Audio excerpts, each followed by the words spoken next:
बिस्मिल्लाहिर्रहमानिर्रहीम।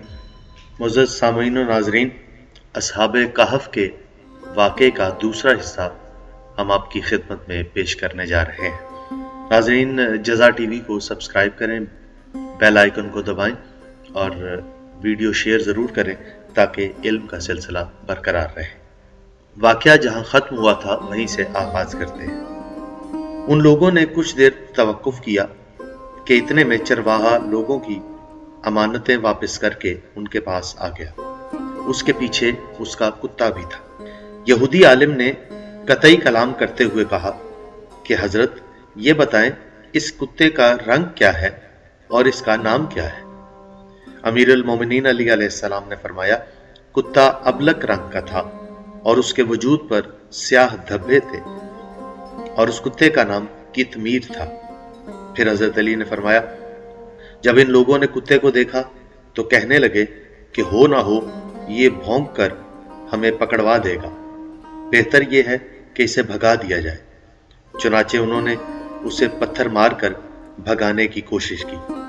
अल्लाह ताला ने कुत्ते को बोलने की कुव्वत अता की।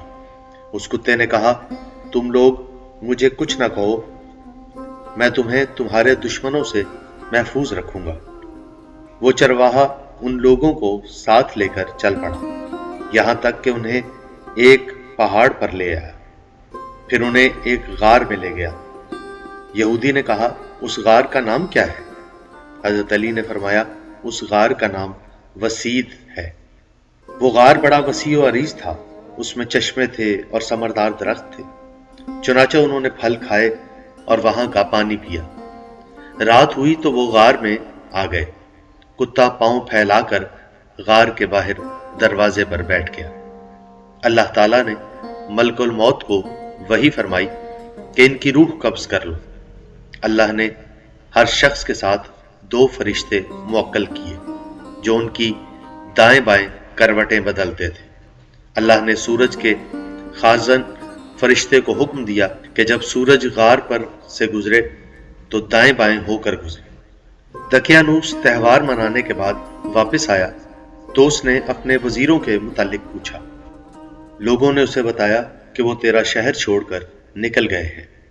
दकियानूस 80,000 फौज लेकर उनके ताकुब में रवाना हुआ। चुनाचा वो उनके कदमों के निशानात को देखता हुआ बढ़ता चला गया, यहां तक कि वो उनकी खाई तक पहुंच गया। जब वो वहां पहुंचा तो उसने देखा कि सब के सब सोए हुए हैं। बादशाह ने कहा, अगर मैं इन्हें सजा भी देता तो इस सजा से बड़ी सजा नहीं दे सकता था जो उन्होंने अपने लिए खुद तजवीज कर ली है। फिर उसने हुक्म दिया कि मैमार बुलाकर दीवार खड़ी कर दो, इसी में महसूर रह जाएंगे। चुनाचे उसने खाई के दरवाजे को ईंटों और पत्थरों से बंद करा दिया और अपने साथियों से कहा कि अब इनसे कहो कि वो अपने आसमानी माबूद को पुकारें ताकि वो उन्हें इस जगह से निजात दिलाए। अमीर अल मोमिनीन अली अलैहिस्सलाम ने फरमाया, ए बरादर यहूद, वो इस गार में 309 बरस तक पड़े रहे। फिर अल्लाह ने इनको जिंदा करने का इरादा किया तो इसराफील को हुक्म दिया कि इनमें रूह फूंक दे। इसराफील ने रूह फूंकी तो सब जिंदा हो गए और उठकर बैठ गए। उठे तो सूरज चढ़ा हुआ था। ये एक दूसरे से कहने लगे कि आज रात हम इतनी गफलत की नींद सोए कि आसमानी माबूद की सुबह के वक्त इबादत भी हमें नसीब ना हो सकी। फिर उठकर गार से बाहर आए। बाहर का सारा मंजर बदल चुका था। चश्मा खुश्क हो चुका था, दरख्त सूख चुके थे। इस मंजर को देखकर सबको ताज्जुब हुआ और कहने लगे, हमारा मामला भी अजीब है, एक ही रात में सारा मंजर बदल गया। पुराब चश्मा खुश्क हो गया, हरे भरे दरख्त सूख कर कांटा बन गए। उस वक्त उन्हें भूख महसूस हुई तो उन्होंने कहा, हम में से एक दोस्त छुपता छुपाता शहर जाए और वहां से पाकीज़ा खाना लेकर आए और यह ख्याल रखे कि किसी को हमारे मुतालिक खबर ना होने पाए। तमलीखा ने कहा, यह काम मैं करूंगा, लेकिन मैं अपने इस चरवाहे दोस्त का लिबास बदल कर शहर जाऊंगा। चुनाचे उसने चरवाहे का लिबास पहना और शहर की तरफ चल दिया। वो जैसे ही गार से बाहर आया तो उसे सारा मंजर ही बदला हुआ दिखाई दिया। रास्ते वो न थे जो उसने देखे थे, मकानात वो न थे जिन्हें वो देख चुका था। शहर के दरवाजे पर पहुंचा तो वहां एक परचम लहरा रहा था जिस पर ला इलाहा इल्लल्लाह ईसा रसूलुल्लाह के कलिमात लिखे हुए थे। वो हैरानी से परचम को देखने लगा, फिर अपनी आंखों को मसलने लगा कि कहीं मैं कोई ख्वाब तो नहीं देख रहा। अलगरज वो शहर में दाखिल हुआ और एक नान भाई के पास गया और उससे कहा, भाई तुम्हारे इस शहर का नाम क्या है? उसने कहा, ये अकूस है। फिर उनके दरमियान मुकालमा हुआ। तमलीखा ने कहा, तुम्हारे बादशाह का क्या नाम है? नान भाई ने कहा, उसका नाम अब्दुर्रहमान है। तमलीखा ने कहा, अच्छा ये रकम लो और मुझे रोटियां दे दो। नान भाई ने पुराने दौर के सिक्के देखे तो हैरान होकर उन्हें उलटने पलटने लगा। इतने में यहूदी आलिम ने मदाखलत की और कहा, हजरत ये बताएं कि इस दिरहम का वजन क्या था? अमीर अल मोमिनीन ने फरमाया, उस दिरहम का वजन 11.25 दिरहमों के बराबर था। नान भाई ने कहा, बंदा खुदा क्या तेरे हाथ कोई दफीना लगा है?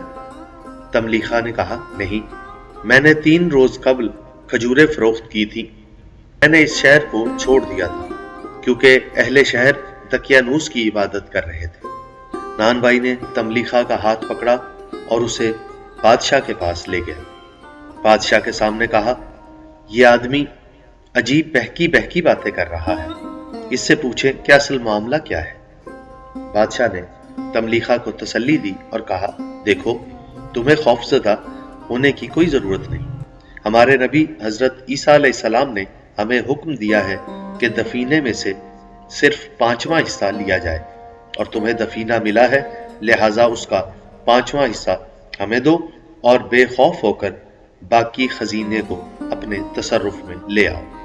तमलीखा ने कहा, बादशाह मेरे पास कोई दफीना नहीं, मैं तो इसी शहर का रिहायशी। बादशाह ने कहा, क्या तुम इसी शहर के हो? तमलीखा ने कहा, जी हाँ। बादशाह ने कहा, क्या तुम यहाँ के किसी शख्स को पहचानते हो? तमलीखा ने कहा, जी हाँ। बादशाह ने कहा, तुम्हारा नाम क्या है? तमलीखा ने कहा, मेरा नाम तमलीखा है। बादशाह ने कहा, आजकल ये नाम तो राइज ही नहीं, क्या इस शहर में तुम्हारा कोई घर है? तमलीखा ने कहा, जी हाँ। आज आप मेरे साथ चलें, मैं आपको अपना घर दिखाता हूं। चुनाचा बादशाह और उसके साथी तमलीखा के साथ रवाना हुए। वो सब एक बुलंदोबाला मकान के पास आए। तमलीखा ने कहा, यह मेरा घर है। दरवाजे पर दस्तक दी गई तो एक बूढ़ा शख्स बाहर निकला जिसकी भवें बुढ़ापे की वजह से उसकी आंखों पर आ चुकी थी। उसने कहा, क्या बात है? बादशाह ने कहा, यह जवान अजीब बातें करता है और कहता है कि यह उसका घर है। बूढ़े ने कहा, आपका नाम क्या है? तमलीखा ने कहा, मेरा नाम तमलीखा बिन कस्तकीन है। यह सुना तो बूढ़ा उसके कदमों में गिर पड़ा और बोसे देने लगा और फिर कहा, रब्बे काबा की कसम, ये तो मेरा दादा है। फिर बूढ़े ने कहा, बादशाह ये उन 6 अफराद में से एक है जो तकियानूस बादशाह के जमाने में भाग गए थे। बादशाह ने सुना तो सवारी से उतरा और उसे अपने कांधों पे उठाया। लोग उसके हाथ पांव चूमने लगे। बादशाह ने कहा, तमलीखा ये बताओ तुम्हारे बाकी साथी कहाँ हैं? तमलीखा ने कहा, वो भी मेरे साथ गार में मौजूद थे। बादशाह ने कहा, हम लोग आपके साथ चलते हैं और उन्हें अपने साथ यहाँ लेकर आते हैं। तमलीखा ने कहा, फिलहाल आप लोग यहाँ ठहरें, मैं जाकर उन्हें सारी सूरत हाल से आगाह करता हूँ ताकि आपके आने से वो परेशान न हो। ये कहकर तमलीखा अपने दोस्तों की तरफ चल पड़ा। उस वक्त इस शहर में 2 अकीदे मौजूद थे, एक मुस्लिम और एक यहूदी। जब तमलीखा अपने दोस्तों के पास पहुंचा तो उन्होंने उसे गले लगा लिया और कहा, खुदा का शुक्र है कि आप तकियानूस के कारिंदों से बचकर यहाँ आ गए। तमलीखा ने कहा, जाने भी दो, अब दकियानूस का दौर नहीं रहा। उन्होंने एक दूसरे से कहा कि तुम कितना अरसा यहां ठहरे रहे हो? उन्होंने खुद ही इसका जवाब दिया, हम यहां दिन बल्कि दिन का कुछ हिस्सा ठहरे हैं। तमलीखा ने कहा, तुम्हें इल्म होना चाहिए, हमें 309 साल गुजर चुके हैं। मुद्दत हुई, दकियानूस मर गया और हालात बदल गए। अल्लाह ने एक नबी मबूस किया जिसका नाम मसीह ईसा बिन मरियम है। अल्लाह ने उसे अपनी जानिब उठा लिया है। अब बादशाह और उसके साथी तुम्हारे इस्तकबाल को आ रहे हैं। उन्होंने कहा, तमलीखा, क्या आप हमें लोगों के जरिए आजमाइश बनाना चाहते हैं? तमलीखा ने कहा, तो फिर तुम लोग क्या चाहते हो? उन्होंने कहा, खुदा से दुआ करो और हम भी तुम्हारे साथ दुआ करते हैं कि खुदा हमारी रूहों को कब्ज कर ले। उन्होंने दुआ के लिए हाथ उठाए। अल्लाह ने उनकी रूह कब्ज करने का हुक्म दिया और गार का दरवाजा लोगों की निगाहों से ओझल कर दिया। उसके बाद दोनों अकीदे के लोग वहां आए। उन्होंने देखा तो गार का दरवाजा नजर न आया। मुसलमानों ने कहा, ये हमारे लोग थे, ये हमारे दीन पर मरे, इसलिए यहां मस्जिद हम बनाएंगे। यहूदी अकीदे के लोगों ने कहा, वो हमारे दीन पर मरे, लिहाजा केंसा हम बनाएंगे। इस मसले पर दोनों ग्रोहों में लड़ाई हुई। मुसलमान फतह याब हुए और वहां मस्जिद तामीर कर दी गई। इसके बाद अमीरुल मोमिनीन अली अलैहिस्सलाम ने यहूदी आलिम से कहा, क्या मेरी ये गुफ्तगू तुम्हारी तौरात के मुताबिक नहीं है? यहूदी आलिम ने कहा, आपने ना तो एक हर्फ का इजाफा किया है और ना ही कमी की है। अब मैं गवाही देता हूं कि अल्लाह वहदहू ला शरीक है और हजरत मोहम्मद सल्लल्लाहु अलैहि वसल्लम अल्लाह के अब्द और रसूल है। नाज़रीन इकराम, वाक़या हमने आपकी खिदमत में पेश किया। उम्मीद है वीडियो आपको पसंद आई होगी। अगर पसंद आए तो इसे शेयर ज़रूर करें ताकि ये तारीख़ी हक़ाइक़ भी दूसरों तक पहुँचते रहें। आपका बहुत शुक्रिया।